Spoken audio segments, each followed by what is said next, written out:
Okay, I'm going to attempt to do a little training here on my iPhone with the Glowforge. I have it turned on and I have the filter turned on as well. I have to kick it into full gear. The Glowforge laser is calibrating right now.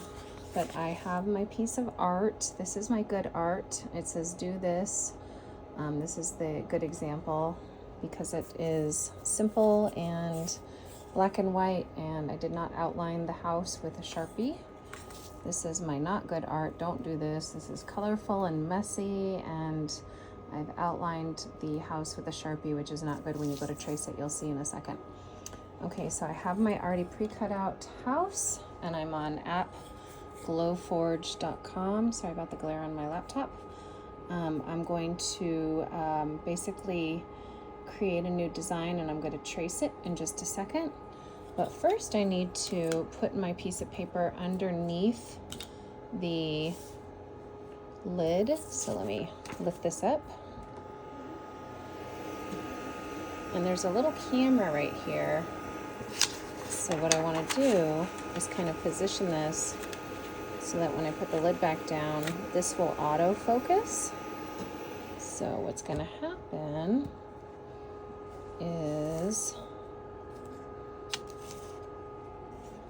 I will essentially create a new design, and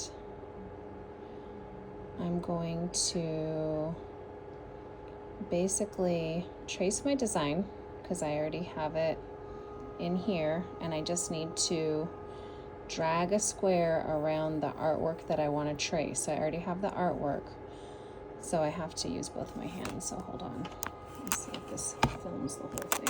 I want that to happen.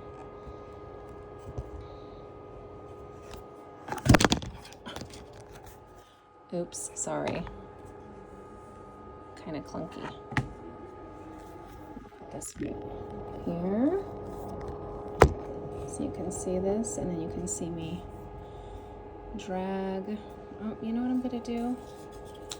I'm gonna actually reposition my art because I don't need all of this to show, but I need the top of the house to show. So I need to pull it down.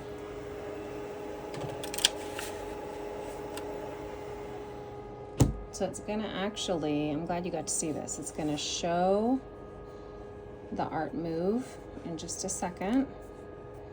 There we go. So it's rescanning it.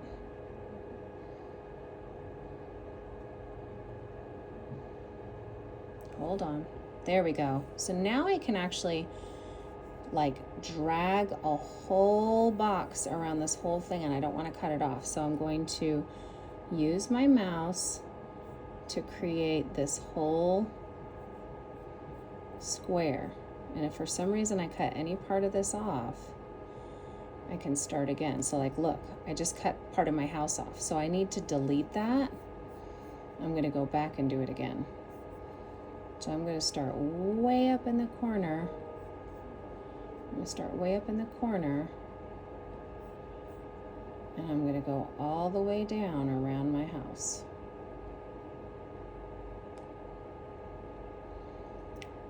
And honestly, I know that it looks like I have little smushy marks right there. It looks like I have little outline marks right there. And I can click the white areas I want to cut away. I don't really want to cut anything away at this part. So I'm going to place my artwork onto my, hold on, I need to move this piece of paper out of the way. So I'm getting rid of this. I'll set that over here. And I need to put my pre-cut piece of wood right here. And now I have that right in there, and it's going to autofocus.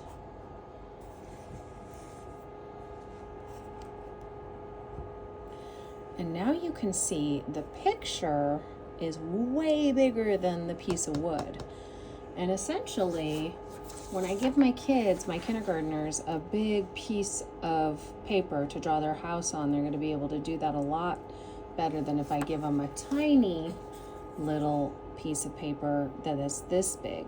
So I can always then take their art easily and shrink it down to fit, and I can use the arrow keys to kind of center it along the house.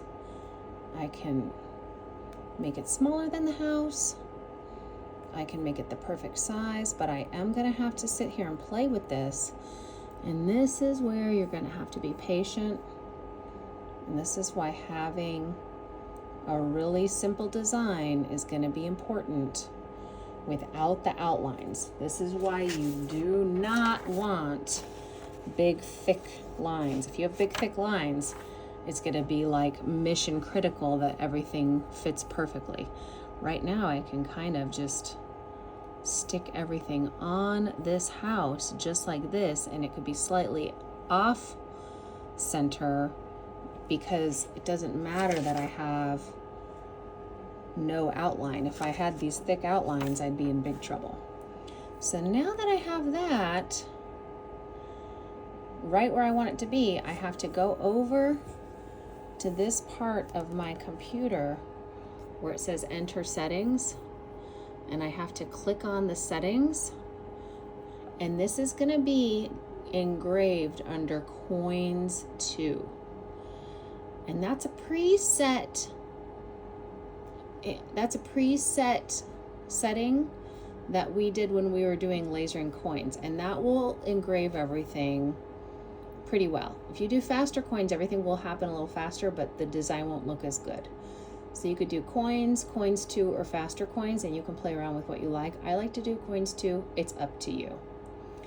So at that point, we are ready to go to unknown material. We're going to use an uncertified material, and the material thickness is 0.125. And we're going to hit submit. That means this wood is 0.125 hundredths of an inch. That's it. So we're on a specific setting for coins. Our unknown material is uncertified at 0.125. We hit submit, and now we can go over to our print button. It's preparing our print. It's kind of getting it ready. It's scanning it. I have all of my paper out. It's still preparing. It's still preparing. My engraving went from red to blue because I put my settings in, and that's correct. It's now saying that we're in the fast lane. It's telling me that that one engraving is going to take 6 minutes and 58 seconds. So for one student's art, it's going to be about 7 minutes.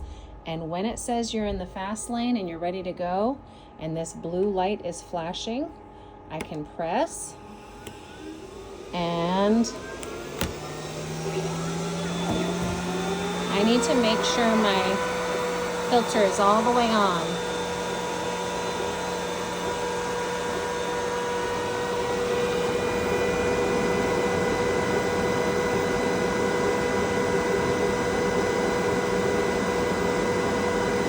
My filter is on full blast right now, which is important because I can see some smoke is coming out. I'm going to make sure I'm in a well-ventilated area. I have another filter going. I've got a countdown on my laptop, and I can see it's doing its job down there.